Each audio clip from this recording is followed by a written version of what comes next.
आता गोष्ट बघूया कोल्हा आणि करकोचा। एक कोल्हा होता आणि करकोचा होता। या दोघांची खूप मैत्री होती। दोघंही मिळून राहत होते।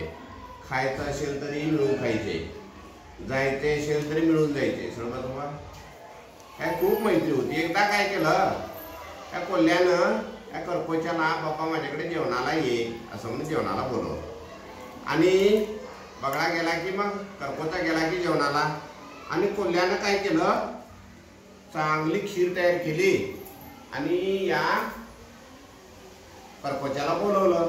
करकोचा गेला आणि या कोल्ह्यानं काय केलं, या करकोच्याला बशीत दिली खीर, आणि या करकोच्याला ती खाताच येईना, कारण त्याच्या चोचीमध्ये ती खीरच येईना।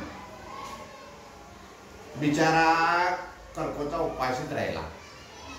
कोल्हा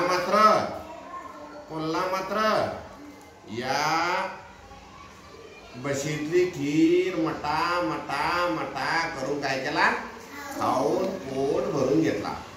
नंतर या करकोच्यानं काय केलं, परत या कोल्ह्याला आमंत्रण दिलं, ये बाबा माझ्या घरी जेवायला।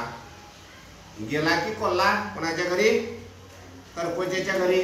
करकोच्यानं पण काय केलं, अशी लांब बुचाचा असा काय होता एक चंबू होता, आणि त्याच्यामध्ये खीर दिली आणि कोल्ह्याला खायला दिली।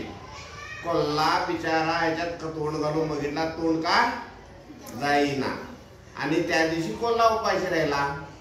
नंतर मग कोल्हा म्हणाला, करकोच्या दादा असं काय केलास?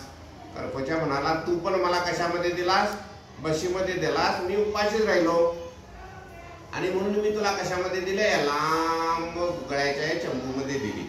आणि करकोच्यानं काय केलं, आपली लांब चोच घालून काय केलं, आपली लांब चोच घातली आणि सगळी खीर चटक मटक करून काय केले, खाऊन टाकले, आणि करकोच्याचं पोट भरलं। म्हणून कोल्ह्याच्या घरी करकोच्या उपाशी राहिला आणि करकोच्याच्या घरी कोल्हा उपाशी राहिला।